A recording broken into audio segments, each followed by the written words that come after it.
नमस्कार। मैं सारे जो मेरे दर्शक इस टाइम हमें देख पा रहे हैं, मैं उनको स्वागत करता हूं हमारी एक स्पेशल पॉडकास्ट सीरीज़ में, जिसमें हम जो हमारे देश का एजुकेशन सिस्टम है, उसको डिकोड करना और उसको कैसे बेटर किया जाए, उस पे बातचीत करते हैं। देखिए, हमें ये बात समझनी पड़ेगी कि जो एक देश का, एक राष्ट्र का भविष्य है, वो उसके एजुकेशन सिस्टम पे सबसे ज़्यादा निर्भर है। जिस तरीके से आज आप पढ़ा रहे हैं, ये डिफाइन करता है कि आपके देश का फ्यूचर कैसा होगा। और ख़ास तौर से अगर हम बच्चे की बात करें या पेरेंट की बात करें, तो जिस तरीके से जिस एजुकेशन सिस्टम में वो अपने बच्चे को पढ़ा रहे हैं, वो उसके बच्चे का जो फ्यूचर है वो डिसाइड करती है। तो हम आज इस मुद्दा जो ये एजुकेशन सिस्टम है, इसके ऊपर स्पेशल बातचीत करने के लिए हमारे साथ श्री शिवांग सत्यगुप्ता जी जुड़े हुए हैं, जो काफ़ी लोग, जैसे कि हमारा तीसरा सीरीज़ का पार्ट है, तो काफ़ी लोग इनको जानते हैं कि ये इनोवेटर है, एजुकेटर हैं, और ये एसपी स्मार्ट स्कूलिंग सिस्टम के इन्वेंटर भी हैं। तो मैं आज इस शो को शुरू करने से पहले, जो मेरी रिसर्च का एक पार्ट था, मैंने 2020 से लेके जो लास्ट ईयर 2024 तक के थे, इनके रिज़ल्ट स्टडी किए। इनकी एडवर्टाइजमेंट आती है अखबार में रिज़ल्ट की, मैं उसी को देख रहा था। और मैंने जो डेटा पढ़ा था, उसके हिसाब से भी मैंने कंपाइल्ड डेटा भी देखा। तो मैंने एक चीज़ देखी, एक ख़ास चीज़ देखी मैंने, कि जैसे 2021 की बात करूंगा, 2021 में करीबन करीबन 90 से 95 पोजीशंस टोटल थी। तो मैं गिन पा रहा था कि उसमें आपके स्कूल के 60 लोग थे। उसके बाद मैं देख पा रहा था, उसी के नीचे कुछ फोटोग्राफ्स लगी थी कि जिसमें कि आठ आठ लोग जो हैं वो आईआईटी जेई क्वालिफाई कर गए थे, और 15 से 20 लोग जो हैं वो नीट क्वालिफाई कर गए थे। तो देखिए, आप वन ऑफ द 3000 स्कूल्स हैं जे एंड के। तो अगर मैं रेशो के हिसाब से बोलूँ, आपने तो 60% जो मेरिट लिस्ट था वो आपके नाम पे था। इसके बाद मैंने सोचा कि क्या पता ये इसी साल हुआ। तो मैंने आगे देखा 2022 में, तो मैं देख पा रहा हूँ कि सेम चीज़ ऑलमोस्ट रिपीट हुई। तो मैं 2023 पे आया। 2023 में एक रिमार्केबल चीज़ हुई, जम्मू और श्रीनगर जो एग्ज़ाम्स थे, जो रिजल्ट्स थे, वो इकट्ठे डिक्लेयर होने लगे। नंबर ऑफ स्कूल्स डबल से भी ज़्यादा हो गया। तो फिर भी मैं देख पा रहा था कि करीबन करीबन 30 से 35% पोजीशंस जो थी वो आपके स्कूलिंग सिस्टम की थी। तो मैं डायरेक्ट, बिल्कुल आज हमने जो पॉडकास्ट किया, हमने डायरेक्ट मुद्दे पे बात की, और मैं डायरेक्ट आपसे ये आज सवाल पूछूंगा कि ऐसा कैसे पॉसिबल है। देखिए रवीश, जो आपने क्वेश्चन किया शायद बहुत से लोग इसको पूछना चाहते हैं, और इसका जवाब मैं पूरी कोशिश करूँगा एक्यूरेट दिया जाए, और ऐसा जवाब दिया जाए जो पेरेंट्स के लिए, स्टूडेंट्स के लिए और उन थिंकर्स के लिए एक आई ओपनर हो, जो एजुकेशन में, स्कूलिंग में 11th 12th 9th 10th के बच्चों के लिए, ख़ास तौर टीन एज की स्कूलिंग के लिए, और जिसको हम बोलते हैं ना अंडर ग्रेजुएट्स के लिए सीरियसली व्यू करते हैं, क्योंकि पूरा भारत इस टाइम पे एक ट्रांजिशन से गुजर रहा है और प्रोग्रेसिव ट्रांजिशन है। तो आपने मेरे स्पेसिफिक रिजल्ट्स की बात की, उसका कारण ये है कि हमने काम ही रिजल्ट्स पे करना शुरू इसलिए किया बिकॉज रिजल्ट्स ही ख़राब थे सिस्टम के। जब हम बात करते हैं सीबीएसई बोर्ड की, स्टेट बोर्ड की, अलग अलग बोर्ड्स की, एक कन्फ्यूजन पैदा करता है। अगर हम कलेक्टिव बात करें, और डेटा जिस तरीके से आज हर आदमी डेटे की बात कर रहा है, डेटा एनालिसिस ये एक पॉजिटिव चीज़ है, क्योंकि डेटा झूठ नहीं बोलता है ना। पूरे इंडिया में बहुत से बोर्ड्स हैं जिन्होंने 26 करोड़ बच्चों को पकड़ के रखा है। सीबीएसई एक बोर्ड है, और जब हम सीबीएसई की स्ट्रक्चरिंग देखते हैं तो हम देखते हैं कि आप बच्चे को ड्रॉप मैनिपुलेटली कर सकते हो। और आपने देखा, क्योंकि सीबीएसई से एफिलेटेड बड़े थोड़े से स्कूल हैं, जम्मू में की बात करें लिमिटेड स्कूल्स हैं, और अगर आप ध्यान से जब उनको देखेंगे आपको पता लगेगा, बीच की बात है, कि सीबीएसई में जैसे बच्चा पैरामीटर्स नहीं ना टच कर पाता है, चाहे वो इवन केंद्रीय विद्यालय भी हैं। अब तो पॉलिसियाँ चेंज हो गई, नहीं तो जिस टाइम आज से किसी भी चीज़ को करना हो तो उसकी ओरिजिनेशन देखनी है 15 से 20 साल पीछे, हम 20 साल पीछे जाएंगे। ड्रॉप आउट रेट होता था। ड्रॉप क्या करना था, बच्चे को 6 7 से ही छंटनी शुरू कर देते हैं, क्योंकि प्रिंसिपल्स को डर होता है हमारा रिजल्ट ख़राब आएगा तो हमारी इंक्रीमेंट्स में फ़र्क आएगा। सेम चीज़ कॉपी शुरू करना की बाकी बोर्ड्स ने भी, पास परसेंटेज इंप्रूव करने के लिए। लेकिन चूँकि बोर्ड में नंबर ऑफ़ स्टूडेंट ज़्यादा होता है, तो आप चेंज इतनी जल्दी ला नहीं सकते, और ह्यूमन क्राइम मच जाता है। तो उस वजह से बोर्ड्स के बीच में ऑर्डर आ गए कि आप किसी बच्चे को ना ड्रॉप कर सकते हो, ना प्राइवेटाइज कर सकते हो। तो अब ये मैश बन गया उन लोगों के लिए जिनको एक तरफ रिजल्ट चाहिए, तो गवर्नमेंट के काफ़ी टीचर इससे दुखी भी होते हैं कि हमें बच्चे ने पास होना है, सिलेबस हमारे हाथ में नहीं है, बोर्ड एग्ज़ाम पैटर्न हमारे हाथ में नहीं है, सिर्फ बच्चा हमारे हाथ में, वो भी पूरी तरह हमारे हाथ में नहीं है। ठीक, तो अल्टीमेटली रिजल्ट सिर्फ हमारे हाथ में दे दिया जाता है कि अच्छा आएगा बुरा आएगा टीचर को पूछो, क्योंकि टीचर उसके बदले में आपसे चार्ज कर रहा है, टीचर सर्विस चार्ज कर रहा है। रिजल्ट की गारंटी के लिए आप किसी को भी अकाउंटेबल नहीं बना सकते अनलेस एंड अनटिल कि रिजल्ट को लाने के सारे पैरामीटर उसके हाथ में है।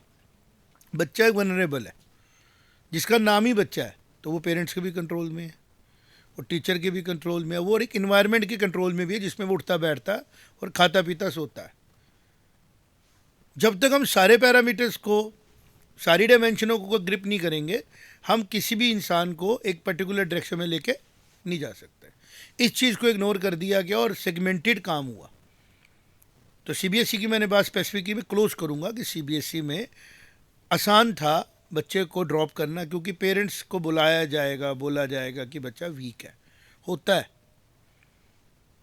और इससे कोई डिनाई नहीं मुझे करेगा। कड़वी बातें कड़वी हैं लेकिन अच्छी हैं, क्योंकि जो सिलेबस है वो एब्सोल्यूट नहीं है, तो बात जुड़ेगी कि जो हम करिकुलम दे रहे हैं वो है ब्रॉड बेस्ड, कि हर चीज़ सिखाने की कोशिश करो, ऐसा होता नहीं है। तो सबसे बड़ा फॉल्ट है सिलेबस में कि वो भी चीज़ सिखाने की कोशिश की जाएगी सर्टिफिकेट लेवल पे कि ये पास होना चाहिए, मिनिमम 30% ले लो, जो कि वो बच्चा सीखना ही नहीं चाहता है या उसका इंटरेस्ट ही नहीं है नेचुरल। अभी तक वही है, चाहे हम कोई भी करिकुलम ला रहे हैं, कोई भी सिलेबसेस ला रहे हैं, चाहे सीबीएसई की बात करें, स्टेट बोर्ड, इतनी चेंजेस लाई गई हैं पिछले 20 सालों में कि एक भी कंसिस्टेंट प्रोग्राम 10 साल चला ही नहीं, कि बच्चा फर्स्ट में आया और 10th में पहुंचा। फर्स्ट टू 10th आते आते खासतौर पे सीबीएसई स्कूल के बच्चे को 3 से 4 बार चीज़ें बदली। 4 में बोला कि आप ड्रॉप कर दो, बंद, बोर्ड का पेपर नहीं होगा, फिर नहीं बोर्ड का पेपर होगा, सुमेटिव फॉर्मेटिव आ गया। तो मैं सीबीएसई के ऊपर काम ज़्यादा कर रहा था कि एक्सपेरिमेंटेशन बहुत हो रही है, क्योंकि सीबीएसई के अंदर थिंकर्स बैठे हैं, समझदार लोग बैठे हैं, लेकिन वो सिलेक्टिव बच्चों को पढ़ा रहे हैं जो कि मास नहीं है। और सैम्पल टेस्टिंग हमेशा कहाँ होती है? मास में। अगर आपको कोई भी चीज़ फॉर्मुलेट करनी है, आप एक सेगमेंट को पकड़ के नहीं कर सकते ना, तो एक वो सेगमेंट को लगता है शायद ये सुपीरियर है, इसलिए इसमें थोड़े लोग हैं तो इसमें रिजेक्शन है। भाई इसलिए थोड़े लोग हैं क्योंकि सेंटर का मतलब था ऐसे बोर्ड को बनाना कि तमिलनाडु का बच्चे की फैमिली ट्रांसफ़र हो गई जम्मू में, जम्मू की बच्चे की फैमिली ट्रांसफ़र हो गई बिहार में, क्योंकि सेंटर के मुलाजिम काम कर, रेलवेज़ है, डिफेंस है, तो उनके लिए कॉमन बोर्ड चाहिए जिसमें रीजनल एस्पिरेशंस के ऊपर काम कम किया गया हो और सेंट्रलाइज एजुकेशन पे काम ज़्यादा किया गया हो। तो नेचुरली जब क्रॉस, जिसको हम बोलते हैं ना, कल्चरल चीज़ें बोर्ड में डाली गई, तो उसमें किसी लेवल पे टफनेस का लेवल साइंस मैथ में थोड़ा सा ज़्यादा दिया गया। ठीक, उस चीज़ को एक सुपरिटी मान लिया गया और लोगों ने उसके पीछे जाना शुरू कर दिया। तो क्या हुआ, चूंकि बोर्ड ड्रॉप कर पाता था और स्टेट बोर्ड ड्रॉप नहीं कर पाते थे, तो प्रेशर किस पे आना शुरू हो गया? टीचर्स पे। वही प्रेशर स्टेट बोर्ड से एफिलिएटेड प्राइवेट स्कूलों पे भी आया।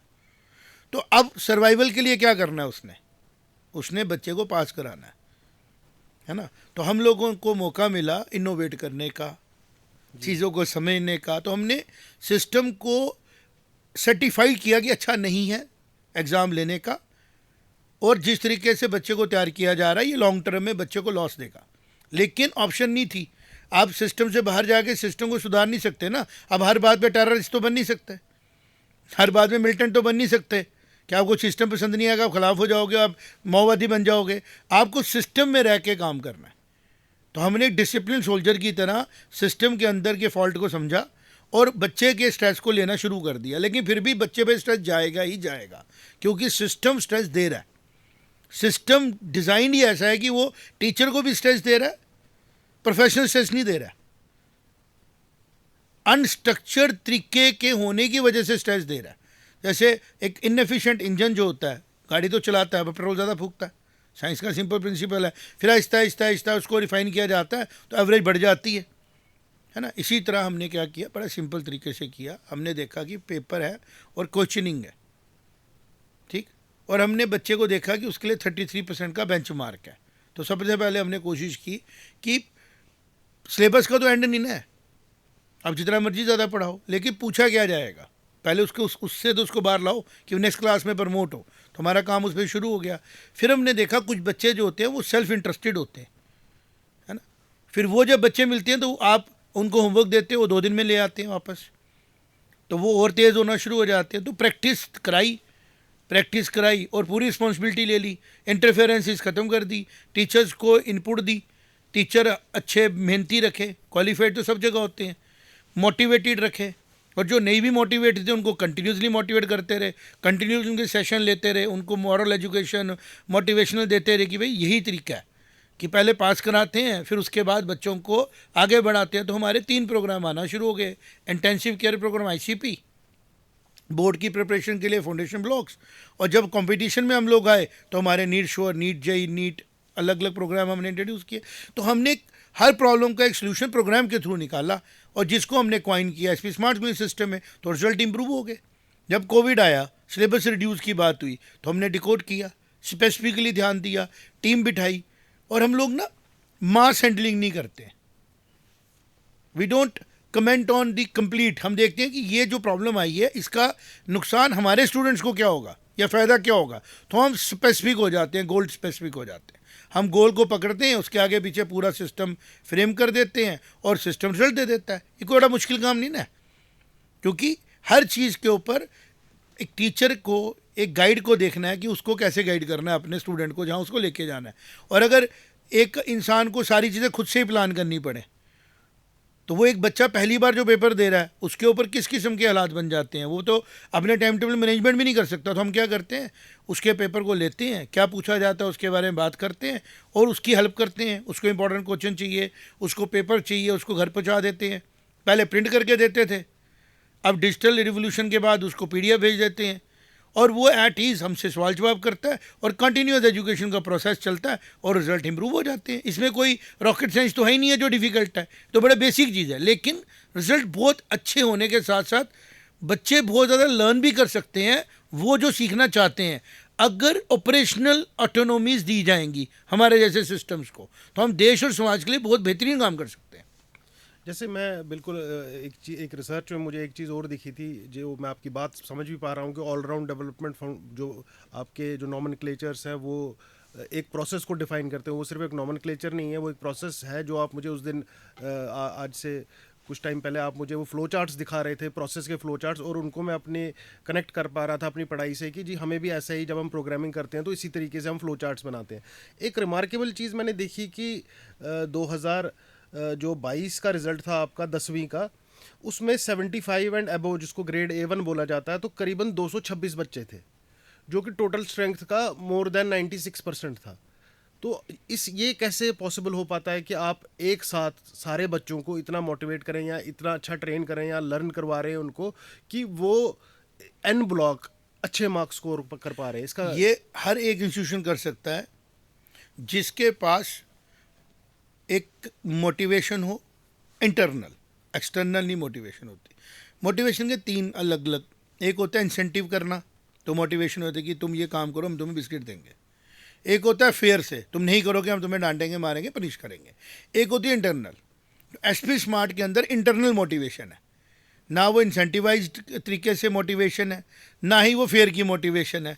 हम तो इंटरनली मोटिवेटेड है कि हमें ये काम करना अच्छा लगता है, मुझे ये काम करना पसंद आता है।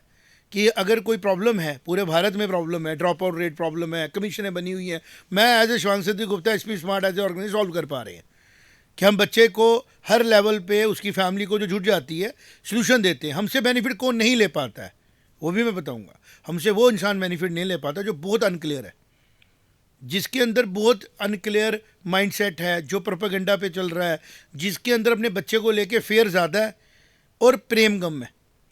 और जो अपने बच्चे से प्यार करता है ना, उसके लिए तो मतलब कोई प्रॉब्लम ही नहीं है, क्योंकि हम हर लेवल पे उसकी गाइडेंस करते रहते हैं। तो रिजल्ट इसलिए 10th के ज़्यादा है, छोटे बच्चे होते हैं, सिलेबस कोई 10th का बड़ा लंबा चौड़ा नहीं है, और हमारी टीम स्ट्रांग है। हम उसको अच्छे तरीके से इन टाइम शेड्यूल में सिलेबस ख़त्म करते हैं, फिर रिपीटिशन कराते हैं उसको बार बार, और मोटिवेटेड रखते हैं उसको। तो वो बच्चा एक एज ए गेम हो जाती है। आओ टेस्ट दें, इस टेस्ट में इतने आए थे, इस टेस्ट में इतने आए, अच्छा इस टेस्ट में कितने आए, इस टेस्ट में कितने आए। और फिर हम लोग पेरेंट्स के साथ कोऑर्डिनेशन ज़्यादा करते हैं पेरेंट्स के साथ भी जुड़े रहते हैं, और कई हद तक पेरेंट्स को ज़्यादा हम नहीं करते, बच्चे के साथ ज़्यादा कोऑर्डिनेशन। फिर बच्चा देखता है रेस में कि मैं खुश हूँ। अब क्रिटिक्स बोलते हैं कि सर आप रेस लगाते हो, मैंने नहीं लगाई है।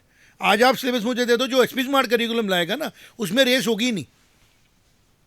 आज ये रेस हमें लगवाई जा रही है ना, क्योंकि एग्ज़ाम कंडक्ट किया जा रहा है, और कभी कह रहे हैं करें, कभी कह रहे हैं नहीं करें। हम तो कह रहे हैं कि हम पूरा साल ही बच्चे को माइक्रो असेसमेंट कर रहे हैं, वीकली से शुरू कर रहे हैं। आप वीकली असेसमेंट ले लो, आपको एंड एग्जाम लेने की ज़रूरत ही नहीं है।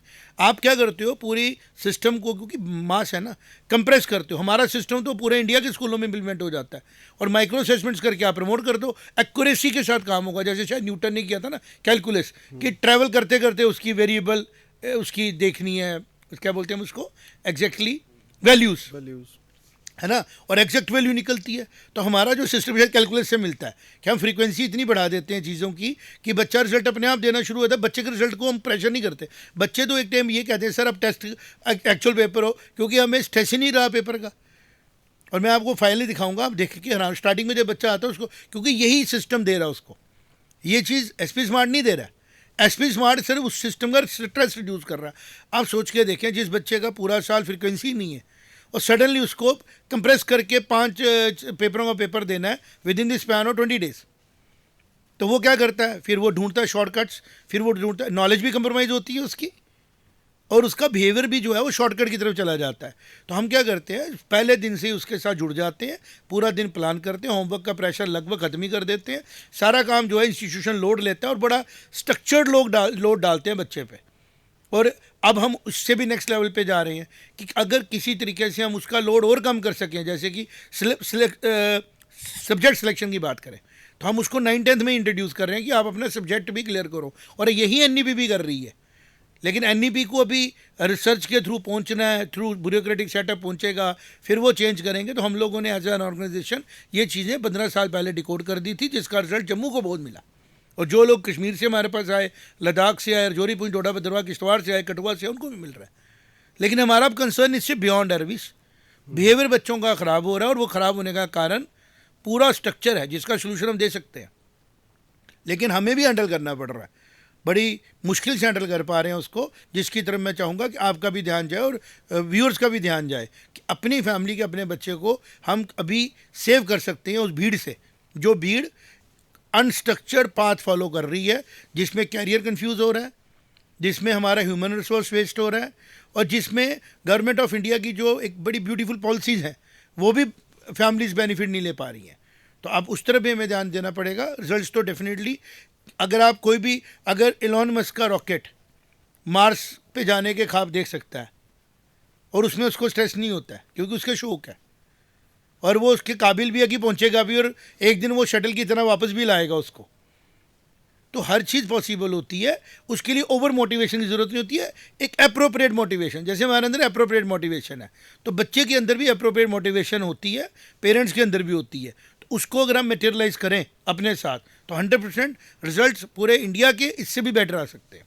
जी बिल्कुल। देखिए मेरा भी ये मानना है कि आपको कुछ अचीव करना है तो आपको सिर्फ टारगेट की तरफ भागना नहीं है, आपको वो पाथ चूज़ करना है, उस पाथ के ऊपर आपको मेहनत करनी है और सही दिशा में जाना है।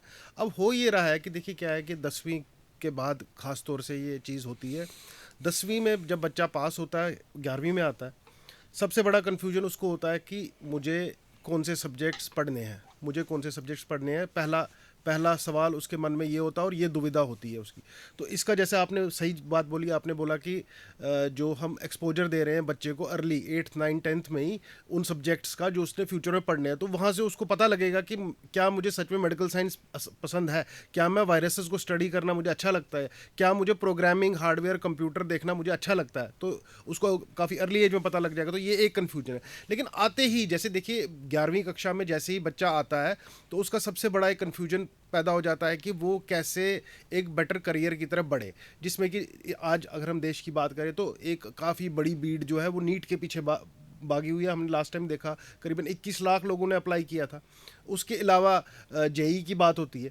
तो उस टारगेट को अचीव करने के लिए इतना कन्फ्यूजन पहले से ही था पेरेंट्स के मन में। लेकिन आज इस एडवर्टाइजमेंट और डिजिटल वर्ल्ड के दौर में, और मैं बोलूँगा स्टार्टअप के ज़माने में, वैल्यूएशंस के ज़माने में, ये कन्फ्यूजन काफ़ी ज़्यादा बढ़ चुका है कि एडवर्टाइजमेंट इतनी ज़्यादा है। देखिए अब जो सेंटर आज से 2 साल पहले चल रहा था, बाईजूस फॉर एग्जांपल एक ऐप आई थी तो वो चल रही थी, आज के दिन वो है ही नहीं कहीं।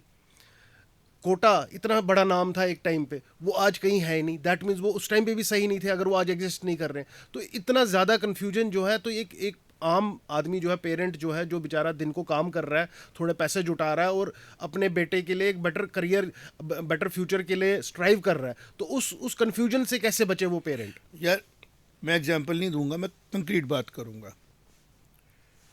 चमत्कार के पीछे भारत की जनता को लिया जाता है और यूट्यूब पे जब हम जाके देखते हैं तो नॉर्मल थिंकिंग ब्रेन भी हंसेगा जिस चमत्कार के पीछे भारत की जनता को खड़ा किया जाता है। एक इनोसेंट आदमी को एक्सप्लॉइट करना एक शातिर आदमी की कमजोरी होती है। भारत में जो सिंपल दाल चावल खाया गया, पूरे वर्ल्ड की रिसर्च में उसको बड़ा अच्छा फूड माना गया। आज वेरी बैलेंस डाइट है, दाल चावल one of the best diets में आया, साइंस ने प्रूव किया। इसी तरह जो सिंपल चीज़ें होती हैं ना, बड़ी अच्छी होती हैं। जेई, नीट ये क्वाइन की गई क्योंकि कोचिंग आ चुकी थी।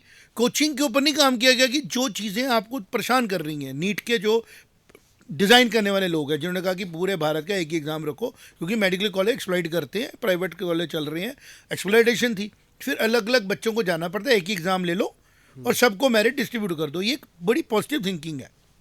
लेकिन हुआ क्या, मैं तो कह रहा हूँ कि आप एग्ज़ाम ही क्यों कंडक्ट करते हो? आज वर्ल्ड मॉडर्न वर्ल्ड है, आज आप सिबिल स्कोर ले रहे हो, तो एसपी स्मार्ट ने एक प्रोसेस डिज़ाइन किया हुआ है कि हम आपको क्रेडिट स्कोर दे देते हैं पूरे बच्चे का, नर्सरी से लेकर 12th तक का। आपको पता लग जाएगा एल्गोरिदम लगा के हमारे से कि वो करता क्या है, और वही एल्गोरिदम हम लगा के रखे हुए हैं कि हमें पता लग जाता है कि इस बच्चे को अभी 12th पेपर से महीने 2 महीने पहले क्या प्रॉब्लम आने वाली है, और उसको हम सॉल्व करने की कोशिश करते हैं। और जो बच्चा मेरिट लेने वाला होता है उसको ईज आउट हो जाता है। तो मेरा आपसे ये कहना है कि जो आपने कहा ना कि कोचिंग सेंटर बेसिकली होने ही नहीं चाहिए, इसको वन गो में बैन कर दो। Don't think it is a business. Because जो टीचर आज एक इंस्टीट्यूशन की मैं देख रहा था, मैं नाम नहीं लेता हूँ किसी का, इट शोज़ कि हमको ही ज़्यादा आता है। भाई ज़्यादा नहीं आता है, सच ये है जो मुझसे कोई छीन नहीं सकता। मैंने 95 के बाद 2014 में 2024 में बैठा हूँ कंटिन्यूसली इसी सेक्शन में, इसी सेक्टर में एक्सक्लूसिव काम किया। और मेरे को एक ब्लेसिंग थी, ये भगवान जी के हाथ होती है, मेरे हाथ नहीं होती है। हम जो भी करते हैं ईश्वर कराते हैं, कि एनालिटिकल स्किल्स थी और करेक्ट एनालिसिस करना। ठीक, अगर हम एसपी स्मार्ट के अलावा किसी भी हायर एजुकेशन में चले गए होते और जम्मू से बाहर जाते तो शायद आज 3-4 हमें रिसर्च पेपर हमारे पे छप गए होते। बिकॉज जिन चीज़ों को हमने सॉल्व किया वो चीज़ें आज प्रॉब्लम सोसाइटी के अंदर भी हैं और कंट्री के अंदर भी हैं, जिनके ऊपर ह्यूमन क्राइम में जाया जा रहा है। और पूरा इंफ्रास्ट्रक्चर कोलैप्स करके बैठा हुआ है, कोलैप्स ही करके बैठा हुआ है। क्यों? क्योंकि एक बच्चे का with in the span of 3 months exam होता है 12th बोर्ड का, जिसके लिए उसको बोला कि आप डमी करो। साइंस पढ़ने वालों को डमी की तरफ लिया जा रहा है। ठीक, और जैसे ही वो बच्चा 12th का पेपर दे के फ्री होता है, 1.5 से 2 महीने के अंदर उसको 11th-12th के सिलेबस के 3 घंटे में पेपर देने पड़ते हैं, तीनों सब्जेक्ट्स के। आप किसी भी साइंस के नोइंग इंसान को बिठाओ कि फ्लो ऑफ वाटर से नॉलेज को कंपेयर करो, सुपर कंप्यूटर बच्चे हैं वो जो इसमें परफॉर्म कर रहे हैं। तो जो हमारा मास है वो एंग्जाइटी में जा रहा है और वो कन्फ्यूजन में जा रहा है, क्योंकि उसको लग रहा है ये कर पाया मैं भी कर पाऊंगा। तो एक्सेप्शंस आर देयर। ये जो अभी सिस्टम है एक्सेप्शंस के लिए, ये नॉर्मल बिहेविंग इन मेरे लिए और आपके लिए भी नहीं है, जो मेरी बात सुनी उनके लिए भी नहीं है। बिकॉज एक इंसान को कंडेंस करके दिया और उसने कर दिया, तो वो एक्सेप्शन है। उसको तो इससे बेटर चीज़ें देनी चाहिए, उसको फ्रीडम दे दो। वो एलॉन मस्क से, वो बिल गेट्स से ज़्यादा अच्छे सॉफ्टवेयर बना के ले आएगा। लेकिन जब आपने उसको कंडेंस किया और उस साइंस में किया जो आहिस्ता आहिस्ता एआई के आने के बाद मोस्टली रिलेवेंट हो जाएगी, तो वो बच्चा तो फ्रेश थिंकिंग नहीं ना करेगा। तो यही रिजल्ट हुआ कि जब मैंने कोई ऑब्जर्व किया और जब मैंने उसका एंड देखा कि जो बच्चे टेक्नोलॉजी के इंस्टीट्यूशन से निकल रहे हैं वो काम टेक्नोलॉजी में नहीं कर रहे हैं, मैनेजमेंट में, कुछ मैनेजमेंट में, फाइनेंस में, कहीं और कंसल्टेंसीज में, वो बेसिक इंटेलिजेंट का काम करें। वो कहीं भी नहीं पढ़े होते, तब भी वो उसी को करते, अपने बेसिक बिहेवियर से वो कर रहे हैं इंटेलिजेंस से काम। और जो लोग ट्रेंड किए गए इसमें, है ना, वो कर तो गए लेकिन वो परफॉर्म नहीं कर पाते फिर। तो this is a very sensitive thing which you are pointing out. तो आज के डेट में पेरेंट्स को क्या चाहिए? एज ए रिस्पॉन्सिबल पेरेंट सबसे पहले एवरेज हो जाओ, है ना।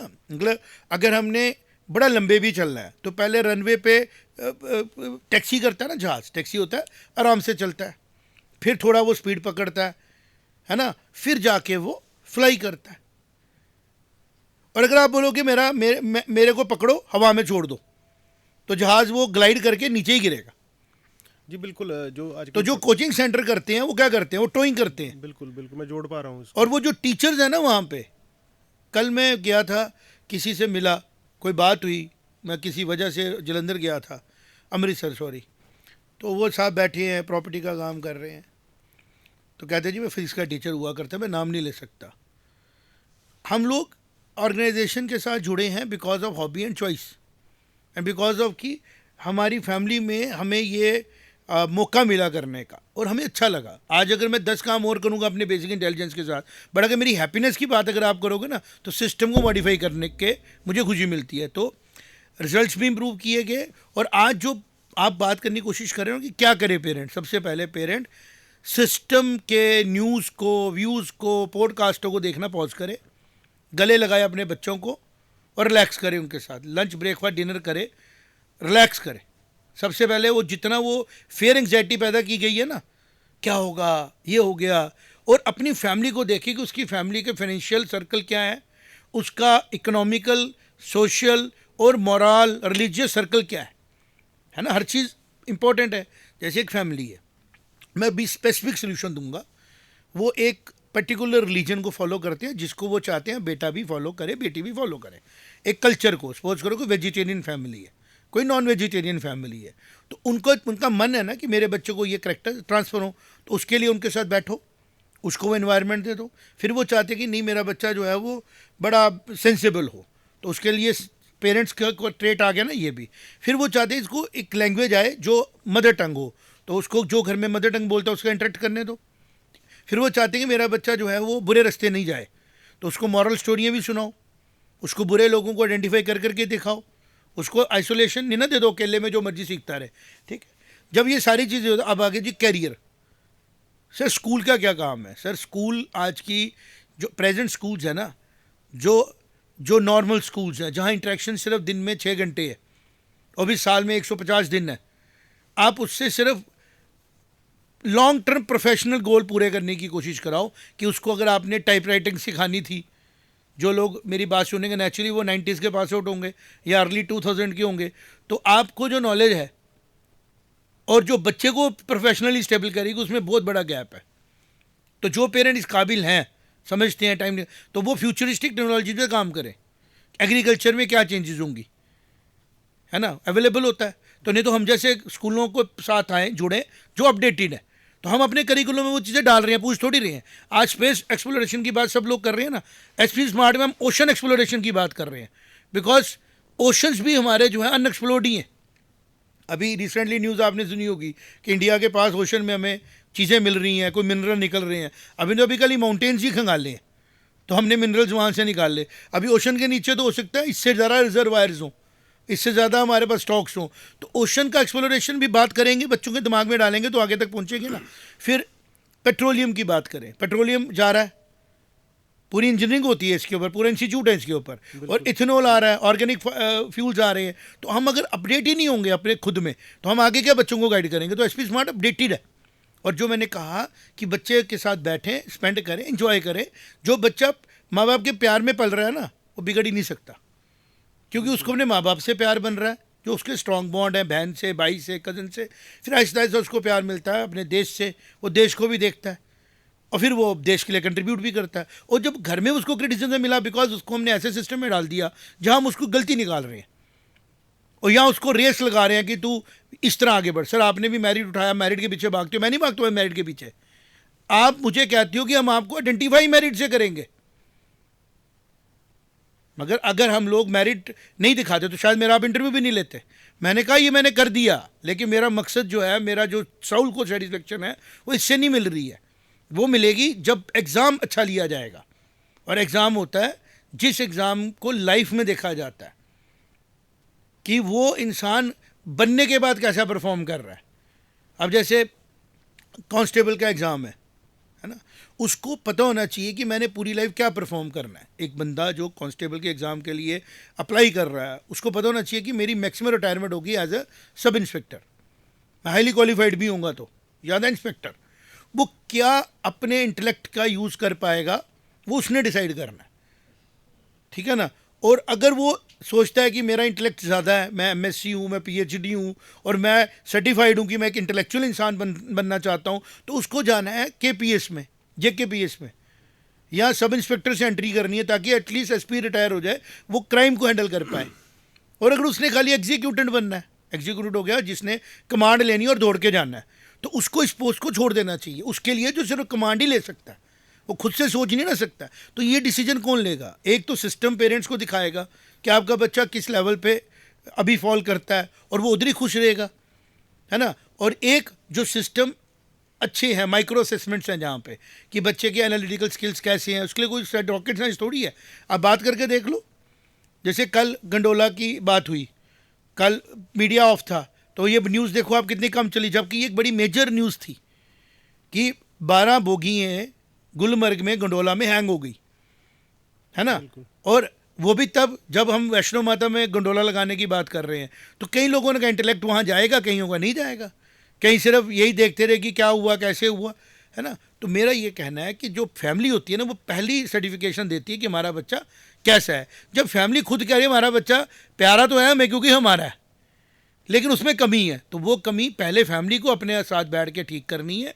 और फिर जो नॉर्मल स्कूल्स हैं, जो डे स्कूल्स हैं हमारी तरह, उनके साथ जुड़ना है हम। लेकिन इसके बियॉन्ड भी बेनिफिट दे देते हैं, हम काउंसलिंग देते हैं पेरेंट को, हम उनसे मिलते रहते हैं, हमारी टेक्नोलॉजी के इंटरेक्शन बढ़ा चुके हैं। आज हम अपनी फैमिलीज़ के साथ जुड़े हुए हैं लगभग मैक्सिमम टाइम, क्योंकि गैजेट्स ऐसी हैं, है ना। हम पेरेंट्स के साथ लाइव मीटिंग ले रहे हैं, फेस टू फेस नहीं आते हैं, इंस्टीट्यूशन में नहीं आओ, घर पे बात करो, फिर घरों से पिक्चर मंगाते हैं आप कैसा कर रहे हो। तो इसमें बहुत चीज़ें जो हैं वो लगभग जो है टाइम से आगे सॉल्व हो चुकी हैं। तो जो आपका सवाल था ना, पेरेंट क्या करे, पेरेंट सबसे पहले सिंपल हो जाए। और जो लोग सोल्यूशन लेके आ रहे हैं, जैसे हमने बायजूस की बात की, मैं क्रिटिसिज्म नहीं करूँगा, कोशिश की थी उन्होंने, लेकिन जब चीज़ ऑर्गेनिकली डेवलप हो ना तो वो बढ़ती है। बड़े अच्छे प्लेटफॉर्म्स हैं, मैं उनका भी नाम लूँगा, study IQ is a good platform, मैं देख रहा हूँ उसको अच्छे तरीके से, बड़ा अच्छे उन्होंने फोकस किया हुआ है खाली सिविल सर्विसेज की नॉलेज के लिए, लेकिन वो जनरल नॉलेज भी बहुत देते हैं। तो एक नॉर्मल आदमी जो इंथुजियास्ट है, नॉलेज इंथुजियास्ट है, वो उसको देखे तो उसको भी अच्छा लगेगा। तो इस तरह अगर फोर्स करें, किसी बच्चे को बिठा दें कि डेली तू देख फिर तू बनेगा अफसर, तो जब फोर्स करके कोई चीज़ कराई जाती है ना, वो नहीं। अब जैसे मैं बोल रहा हूँ, अगर मुझे कोई फोर्स कर रहा हो इंसेंटिव कि मैं बोलूँगा और मुझे रिजल्ट मिलेगा, तो मैं ट्रूथफुली नहीं बोल पाऊँगा ना, मेरे में साउंड नहीं आएगी, है ना। या मुझे डर होगा कि मैं लूज़ कर दूंगा तब भी सच नहीं आएगा। तो जब मेरा मन है बोलने का, मेरा मन है कि मैं बताऊं कि सर ये सही है, ये सही है, तो मुझे आप पूरे दिन बुलाते रहो तो मैं बोलता रहूँगा, मुझे खुशी होगी, थकावट ही नहीं होगी, क्योंकि ये मेरी हैप्पीनेस है, ये मेरी इन्जॉयमेंट है। तो इसी तरह बच्चे की इन्जॉयमेंट बच्चा बताता है अपने पेरेंट्स को किस में है। कोई बच्चा छोटे होते खिलौने तोड़ रहा होता है, कोई बच्चा आपका पेन लेके कोर्ट में डाल के खड़ा हो जाता है, बच्चे बता रहे होते हैं। कोई बच्चा मम्मी के साथ कुकिंग शुरू कर देता है, कोई बच्चा सफाई शुरू कर देता है। और जब हम उसको सनब करते हैं और 1 2 3 साल के बच्चे को यूनिफॉर्म बना के बिब लगा के स्कूल में भेज देते हैं, कोचिंग सेंटर में भेज देते हैं, ट्यूशन से मैडम के पास भेज देते हैं, गली के अंदर एक, तो हम डिफाइन कर रहे हैं कि हम उसको किस इको सिस्टम में डाल रहे हैं। अगर आप चाहते हैं आपका बच्चा लीडर बने तो उसको सुनो, अगर आपका बच्चा फॉलोअर बने तो उसको सुनाओ। SP स्मार्ट में हम सबके लिए जगह रखने की कोशिश कर रहे हैं, तभी हमने लाया। 2025 में हम बड़ा खुश हैं, 1 स्टूडेंट गोल का 1 स्टूडेंट 1 गोल का अचीवमेंट करके हम भारत को ये सेंटर करेंगे कि लो महाराज ये चाहिए था भारत को।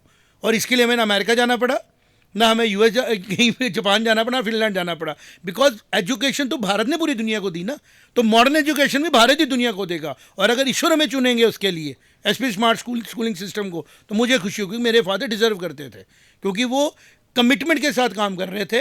और जो ये रिजल्ट्स की आपने बात की ना, ये तो बड़ी छोटा सा अचीवमेंट है, बड़ा अचीवमेंट है जो हम सोच रहे हैं।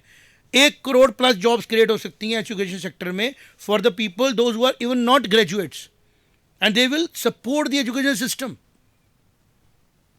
and that education system which is meant for public, which is directly connected to the public, मतलब गवर्नमेंट स्कूल्स में।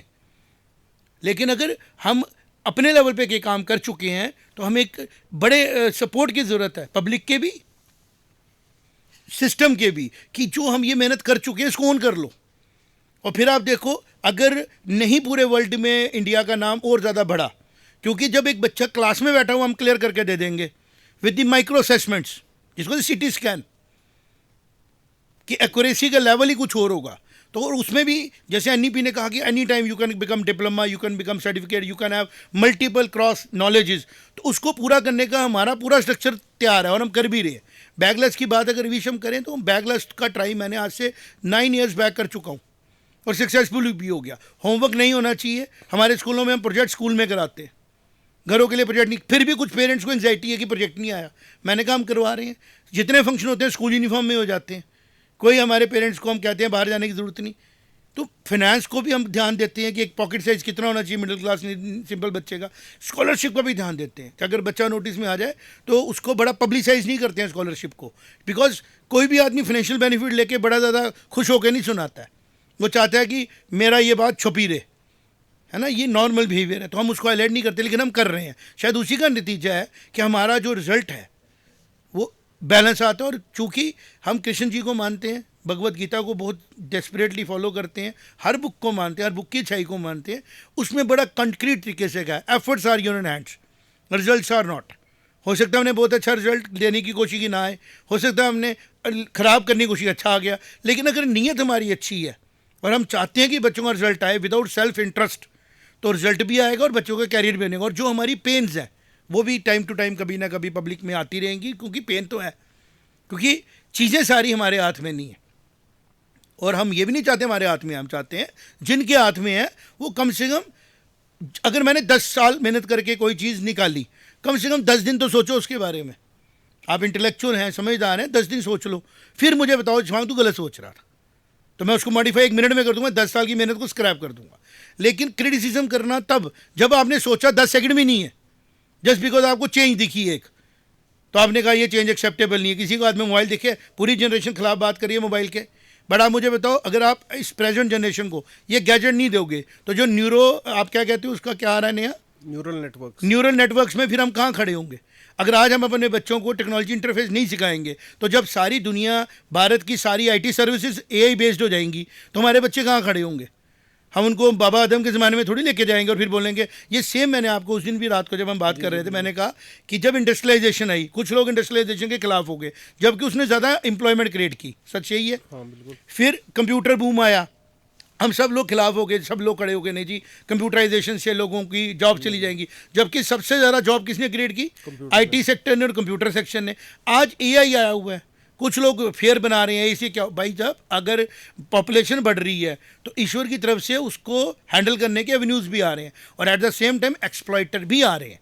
कोचिंग सेंटर के लोग एक्सप्लॉइटर थे। अगर हम बात करें, अगर पॉडकास्ट कहीं जाए, तो जो मैंने सुना है कि जो बंसल साहब ने पहली बार कोटा में पढ़ाया था ना, उनको कोई फिजिकल हैंडीकैप थे, वो उनको कोई फिजिकल कमी थी कि वो मेन इंडस्ट्री में काम नहीं कर पा रहे थे, तो उन्होंने बच्चों को पढ़ाने के अपना गुजारा करने की कोशिश की, और वो सिंसियर थे, मेहनत की उन्होंने, तो रिजल्ट आ गए। अब किसी ने उसकी मेहनत को कॉपी किया, जैसे हम अच्छे ब्रांड है, मुझे कोई फ़र्क नहीं पड़ता, मैं प्रमोट करूँगा। खुद का पतीसा मशहूर करने वाले कुछ लोग थे, उनके उन्होंने अपनी शॉप का नाम प्रेम डाला, क्योंकि उनके अंदर एक क्लैरिटी थी कि मैं जो लोग आ रहे हैं जा रहे हैं उनको अच्छी चीज़ खिलाऊँ। ठीक है, आज आप श्रीनगर से लेकर जम्मू तक आओ, प्रेम स्वीट्स का नाम हर जगह है, ये असली प्रेम है, ये नकली प्रेम है, ये नहीं पता लगता। तो कोचिंग में भी ऐसे हुआ कि मेरे फादर ने भी पढ़ाना शुरू किया था, लेकिन माइंड कुछ और था, और बंसल साहब ने कोटा में भी शुरू किया, माइंड कुछ और था, आज वो बंद हो चुका है उस हिसाब से। लेकिन उनकी फ्रेंचाइज हो ही जा रहे हैं कि शायद इसी से हमें सेल मिल जाए, शायद इसी से हमें प्रॉफिट हो जाए। ये होता है गलत बिजनेस। असली काम होता है जो उन पतीसा वाली फैमिली ने किया, जिन्होंने दाल बुनाई होगी, मेहनत की होगी, देसी घी अच्छा लगाया होगा, उनमें खुशी थी कि हम एक अच्छी चीज़ बनाएं। तो this is what is difference between results coming and results achieving. जी बिल्कुल बिल्कुल। मुझे लग रहा है कि शायद मुझे अपने पहले सवाल का जवाब मिल चुका है कि क्या रीज़न है। तो रीज़न जो मुझे समझ आ रहा है वो सबसे पहला और इम्पोर्टेंट रीज़न है जो आपका इंटेंशन है, कि आपका इंटेंशन क्या रहा। आपका इंटेंशन था बेटर एजुकेशन देना, कोई भी बच्चा आपके पास आ रहा है तो आप उसको best in the world education दे पाए। जबकि मैं कंपेयर करूंगा इसको जो पैरेलल इंडस्ट्री चल रही है, जो कि एक रेगुलर इंडस्ट्री नहीं है, उनका इंटेंशन है इस टाइम सिर्फ प्रॉफिट कमाना, सिर्फ सेल करना। क्योंकि देखिए कॉर्पोरेट बन गए हैं वो, उनके खर्चे बहुत ज़्यादा, एडवर्टाइजमेंट का खर्चा और से लेके उनके इंफ्रास्ट्रक्चर इतने काफ़ी महंगे हैं, उस चीज़ को मेंटेन करने के लिए उनके जो इंटेंशंस है वो सिर्फ प्रॉफिट कमाने के रह चुके हैं। तो एक चीज़ तो मुझे ये समझ आती है कि आपका इंटेंशन जो था वो हमेशा से ही बेटर एजुकेशन देने का था, और उसी का नतीजा ये है कि जिस तरीके के रिजल्ट्स आपने साल दर साल देते रहे। दूसरी चीज़ जो मुझे ज़्यादा इंपॉर्टेंट लगी वो लगी कि जो सिस्टम आपने डिवाइस किया हुआ है, जो प्रोसेसेस आपने डिवाइस किए हुए हैं, वो प्रोसेसेस जो हैं वो एक रास्ता है, वो एक रास्ता है जो एक बच्चे को सक्सेस की तरफ लेके जाता है। तो इस चीज़ में आपने उसका माइक्रो असेसमेंट का काम किया, आपने उसको हर घंटे, हर पीरियड, हर दिन जो आप उसको पढ़ा रहे हो, आप एनालाइज कर रहे हो कि क्या वो सही जगह में उसकी ब्रेन पे जा भी रहा है कि नहीं। तो ये एक इम्पॉर्टेंट फैक्टर रहा। उसके बाद आपके जो प्रोसेसेस रहे, जैसे एट प्रेजेंट आप 1 स्टूडेंट 1 गोल प्रोसेस पे आ रहे हैं, तो इससे क्या होगा कि एक बच्चे को बचपन में ही क्लैरिटी हो जाएगी कि उसने आगे चल के अगर वो डॉक्टर बनना चाहता है तो वो एक अच्छा डॉक्टर बनेगा, अगर वो एक इंजीनियर बनना चाहता है अच्छा इंजीनियर बनेगा, अगर वो आईएएस अफसर बनना चाहता है तो उसको काफ़ी पहले ही उम्र में पता लग जाएगा कि हाँ, मैं बनना तो चाहता हूँ शायद, लेकिन मेरे इंटरेस्ट का काम नहीं है। और इसके अलावा मैंने आपकी एक चीज़ और देखी जिसमें आप एसपी स्पोर्ट्स वर्ल्ड, जो किंग्स एकेडमी जो आप हमारी लॉन्च हुई है, उसके अंतर्गत आप बच्चे को एक स्पोर्ट्स का भी एक्सपोजर दे रहे हैं कि अगर उसको लगता है कि वो क्रिकेट खेल सकता है तो उसको प्रोफेशनल कोचेस के थ्रू ही जो कोचिंग है वो प्रोवाइड कराई जाए। तो शायद 1 स्टूडेंट 1 गोल इस चीज़ से पूरा कंप्लीट आपने 360 हो बिल्कुल जाएगा। ठीक कहा, बहुत अच्छा पॉइंट आपने लिया, मैं उसको और एलाबरेट करूँगा। जब तक कि स्पोर्ट्स इंडस्ट्री जो थी हमारी वो बड़ी स्ट्रक्चर नहीं थी भारत में, तो हम किसी बच्चे को ये नहीं कह सकते थे तू एक तरफ गोल्ड मेडल ले, दूसरी तरफ तू किसी बैंक में पियोन लग जा, या किसी पुलिस स्टेशन में तू एज ए सिंपल सिपाही बन जा, बिकॉज उसको उधर भी मांगा जा रहा था। अब हम देख रहे हैं कि गवर्नमेंट ऑफ इंडिया, भारत की सोसाइटी इमर्ज हो रही है और स्पोर्ट्समैन को बहुत सम्मान देती है, बहुत इज्जत देती है, उसकी फाइनेंशियल्स को भी स्टेबलाइज करती है। तो हमने जो एकेडमिक्स में किया, कंपटीशन में किया, सेम हम रिपीट करेंगे स्पोर्ट्स में।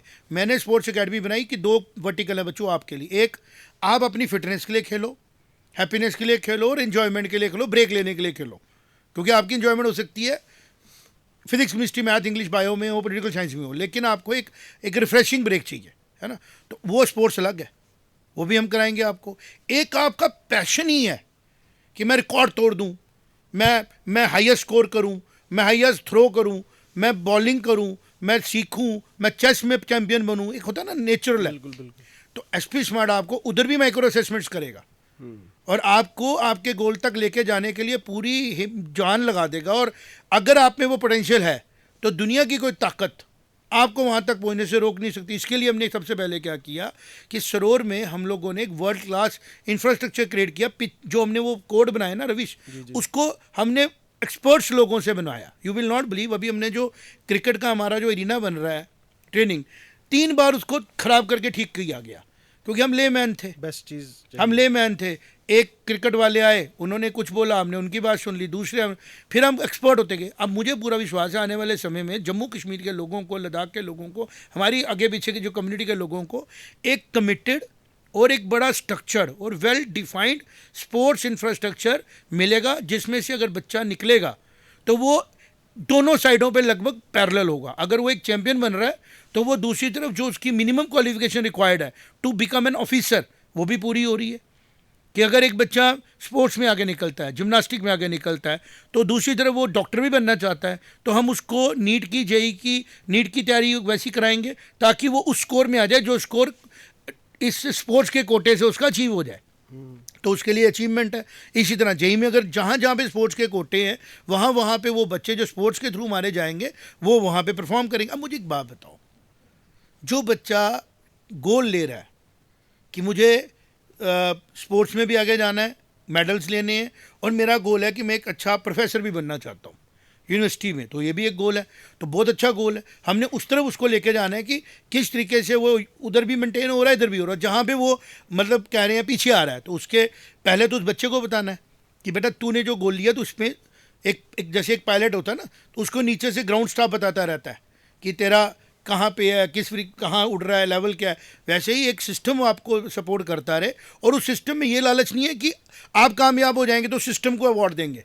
ये जो मैं एडवर्टीजमेंट ये करता हूँ इसलिए करता हूँ क्योंकि मैं एक बहुत बड़े मेहनत सिस्टम से लड़ रहा हूँ, मैं कोई छोटे सिस्टम से लड़ नहीं रहा हूँ। एक तरफ सिस्टम जिसको 4-4 हज़ार करोड़ की फंडिंग आ रही है, बिलियन 5-5 साल में वो बन रहे हैं, क्या बोलते हैं उसको, यूनिकॉर्न्स। यूनिकॉर्न्स। और एक तरफ हमारा छोटा सा सिस्टम जो अपने फाइनेंसिस से मेहनत करते करते करते बड़ी मुश्किल से सिस्टम सस्टेन कर रहा है। तो मुझे ये बात बताने के लिए सहारा लेना पड़ता है उन चीज़ों को जो चीज़ें शायद मैं पसंद नहीं करता हूँ करना, लेकिन करनी पड़ती हैं। क्योंकि कृष्ण जी ने गीता में क्या है, if you lose you lose, if you win you win. कि जब ताकत सामने खड़ी होगी तो तुम खाली ऑनेस्टी को लेके आओगे तो एज तो तुम्हें है, लेकिन तुम्हें ताकत भी लानी पड़ेगी। तो हमने वही किया, इंफ्रास्ट्रक्चर भी लाया, ऑनेस्टी भी लाई, सिस्टम भी लाया, और हम आज बड़े सेटिस्फाइड है कि जो लोग एसपी स्मार्ट से जुड़ेंगे वो सेटिस्फाई होंगे। जिसकी फैमिली में उनको पता लगेगा कि हमारा बच्चा, मैं बॉटम से शुरू करता हूँ, एक बहुत बेहतरीन सिपाही बन सकता है जेकेपी में, तो हम उसकी शादी करेंगे, सेटल करेंगे, खुशी मनाएंगे, तो वो भी खुश होगा क्योंकि उसके बच्चे को सिपाही बनने में एसपी स्मार्ट पूरी जान लगा देगा। लेकिन सबसे पहले खुश कौन होगा? वो बच्चा, क्योंकि वो सिपाही बन के खुश हो रहा था और उसके पेरेंट्स जो सिपाही बन के खुश हो रहे थे। प्रॉब्लम कहाँ आएगी कि बच्चे के पेरेंट्स उसका सच नहीं एक्सेप्ट कर रहे और उसको एक रेस में लगा देंगे, तो बनेगा सिपाही एक दिन अफसर भी कब? जब वो जाएगा थाने में। हो सकता है 3 साल का उसको स्टिकर कर जाए, उसके अंदर एक चेंज आ जाए जो कुदरत के हाथ होती है, और वो स्पाई से प्रमोट होके नेक्स्ट लेवल पे जाए, वहाँ से अपनी पैरेलल कॉरेस्पॉन्डिंग पढ़ाई करे, क्योंकि भारत सरकार ने मेहरबानी की कॉरेस्पॉन्डेंट एजुकेशन दे दी। वो डमी नहीं है, वो है प्रोसेस में रह के मेहनत करना, कि उसने जो ट्रेनिंग्स और पुलिस वो पहले ले ली, अब उसको सिर्फ अपनी नॉलेज को अपडेट करना है, तो वो अपग्रेड करेगा, पेपर देगा, और हो सकता है वो एग्ज़ाम क्वालिफाई करके और एक जेकेपीएस अफसर बन जाए, वो आईपीएस अफसर बन जाए। लेकिन हम ये कहते हैं अगर आप उसको सिस्टम से बाहर रखो, उसको ट्रेनिंग में नहीं जाने दो, और ये सोचो कि एक दिन ये रेस्ट कर करके 8-10 साल किताबें पढ़ पढ़ के ये जेकेपीएस कर लेगा, तो वो आपकी फुलिशनेस है। अगर उसका प्रेजेंट माइंडसेट है क्वालिफाइड स्पाई बनने का, तो उसको सेलिब्रेट करो। और अगर उसको आपको लगता है कि वो उसी एज में कोई बच्चा जेकेपीएस का एग्ज़ाम दे के क्वालिफाई करता है, तो उसको भी सेलिब्रेट करो। तो हमारा सिस्टम तीनों चीज़ों को सेलिब्रेट करेगा, एक बच्चे की खुशी को, उसकी अचीवमेंट को, नेचुरल, फोर्सफुल नहीं। मैं बार बार इसमें पहुँच ले रहा हूँ, फोर्सफुली आप ताकत से कुछ भी करा सकते हो जो मैंने बोला, लेकिन अगर आप ताकत से करा रहे हो ना, तो वो ताकत से हो रही है। जिस दिन मोटिवेशन का सोर्स हटा, वो बच्चा गिरेगा। इसलिए आपने देखा होगा छुट्टी को लेके सारे मुलाजिम खुश होते हैं, क्योंकि उनकी मोटिवेशन ब्रेक लेना है, रिलैक्स करना है। ना सैलरी का इंसेंटिव है उनकी मोटिवेशन, ना उनकी मोटिवेशन है जो उनको हैप्पीनेस मिल रही है काम करके। तो वो तो इसलिए आए क्योंकि उनको लाइवलीहुड गुजारना था, तो वो चीज़ गलत है। क्योंकि अगर उनकी मोटिवेशन सैलरी होती तो वो ज़्यादा काम करते, और अगर उनकी मोटिवेशन वो काम करना होता तो नेचुरल होता। तो उनकी मोटिवेशन क्या है? इजी मनी लेना, और वो अपनी लाइफ से बोर है। और अगर ये ऐसा काम कर रहे हैं तो कम से कम मैं नहीं चाहूँगा कि मेरे साथ जुड़ा हुआ कोई बच्चा अपनी लाइफ में इस तरीके से काम करे। वो दफ्तर इसलिए नहीं जाए कि उसको सैलरी मिल रही है खाली, उसका मन करे जाने का। और ये चीज़ मैं कोशिश करूँगा और 100% करके रखूँगा कि 1 स्टूडेंट 1 गोल में क्लियर हो जाए। और जो बच्चा के अंदर मोटिवेशन है, सर मुझे स्पोर्ट्स में पापा मुझे पसंद है, हो सकता है तो उसे पसंद हो, लेकिन जब वो कोशिश करे करे करे तो वो कंपटीशन में आगे नहीं जा पाए, लेंगे खेल ले अच्छा, तो हम उसको ये नहीं कह सकते तो खेल अच्छा नहीं रहा, कंपटीशन वाला ज़रा अच्छा खेल रहा है ना, तो वो लगा रहे, मेहनत करता रहे। जिस दिन उसको मौका मिलेगा तो अपने लेवल पे किसी से तो अच्छा खेल रहा होगा ना, वो उसको हरा के खुद को जिता के कामयाब महसूस करे। Level of success doesn't define your happiness, it depends upon कि आप किससे कम्पीट कर रहे हो। तो ये जो बेंचमार्क बनाने कंपटीशन में, ये ठीक नहीं होते।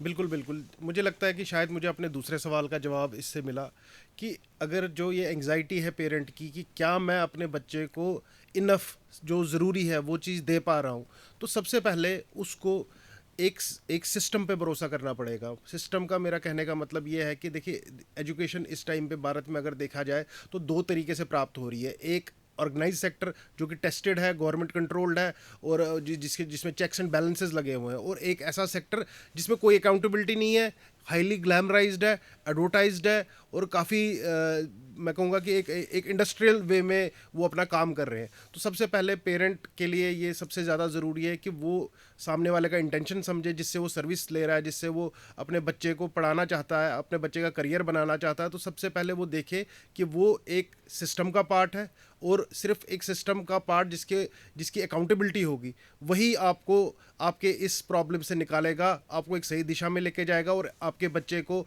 जिसको एसपी स्मार्ट स्कूल में कहा जाता है कि क्रेडल क्रेडल टू करियर तक लेके जाएगा। तो अंत में मैं आपके पास आना चाहूँगा, एक एक लास्ट कमेंट मैं आपसे चाहूँगा कि आप क्लोजिंग रिमार्क्स दें। देखिए, मैं ये एक ऑब्जर्वेशन देता हूँ, क्योंकि एजुकेशन एक साइंटिफिक सब्जेक्ट है, इसको आप ह्यूमैनिटीज़ में भी रख सकते हैं, but it is a science, behaviour के साथ डील करती है। जी जी। एक ब्रांड जिसका आपने नाम स्टार्टिंग में लिया, हम उसको क्रिटिसाइज़ नहीं करेंगे, उसने बहुत बड़ा अट्रैक्ट किया उन लोगों का ध्यान इस एजुकेशन सेक्टर की तरफ जो देखते नहीं थे इसको। ऐड आती है, एक अच्छे हमारे इंडिया के बड़े काबिल, बड़े मेहनती एक्टर हैं, वो ऐड में क्या बोलते हैं कि एक बच्चा, पेरेंट, उनका थॉट ये था कि शायद पेरेंट्स हमारे आउटडेटेड होते हैं, तो पेरेंट के वो पीछे छोड़ो और टेक्नोलॉजी में आगे बढ़ो। यहाँ हमें पसंद, अगर एसपी स्मार्ट वो ऐड बनाता तो हम ये नहीं कहते कि गुल्लू के पापा को नहीं पता है कि क्या टेक्नोलॉजी चल रही है, पापा को नहीं पता है, कि पेरेंट और बच्चे के बॉन्ड के बीच में एक डिसरिस्पेक्ट नहीं लाते और खुश नहीं होते कि अच्छा ये कौन सा तरीका टैब लेके पढ़ रहा है। वो उनकी साइकी दिखाता है कि वो बच्चे को पेरेंट से दूर कर रहे हैं। एसपी स्मार्ट अगर ये ऐड बनाता या हमारे जैसे लोग वो ऐड बनाते तो हम ये बोलते कि पेरेंट बाजार जा रहा है, वो देख रहा है, अपने सर को देख रहा है, अपने बॉस को देख रहा है, टैब पे काम कर रहे हैं, तो सर को पूछता है सर ये क्या होता है, सर बोलते हैं सर ये फ्यूचर टेक्नोलॉजी है, टैब है, आने वाले समय में बच्चों इसी से पढ़ेंगे। तो वो घर जाता टैब लेके, पापा बेटे को बोलता बेटा ये पकड़ टैब, अब तू पढ़। बेटा पूछता पापा ये क्या है, वो बोलता बेटा मैं तेरे को प्यार करता हूँ इसलिए मैं मर्जिंग टेक्नोलॉजीज तेरे को दे रहा हूँ, तो इससे काम कर। तो पेरेंट और बच्चे का बॉन्ड पास आता। This is the difference between same thing. बिल्कुल। एक जो पेरेंट्स का जोड़ेगा, एक जो पेरेंट्स से दूर लेके जाएगा। तो हम जोड़ने वाली फिलॉसफी में बिलीव करते हैं, इसलिए शायद हमारा मेहनत ज़्यादा है, हार्डवर्क ज़्यादा है, क्योंकि ऑर्गेनिकली बढ़ रहे हैं। हम उसको कॉस्मेटिक तरीके से बूस्ट करके आगे बढ़ने वाले लोग नहीं, और ना कभी करेंगे। हम अपना काम करते रहेंगे, ईश्वर ने जब इसको बढ़ाना होगा, जब लोगों तक पहुंचाना होगा, पहुंच जाएगा। बिल्कुल बिल्कुल। तो मुझे लगता है कि हमारे दर्शक जो हैं उनके काफ़ी जो विजन है आज इस इंटरेक्शन से खुले होंगे, उनको काफ़ी कॉन्फिडेंट वो फील करेंगे अपने बच्चे के लिए एक डिसीजन लेने के लिए, जिससे कि उसका फ्यूचर जो है वो सिक्योर रहे, बेटर रहे, और जैसे आप बोलते हैं happy schooling and happy Careers. Careers, happy schooling and happy careers. धन्यवाद।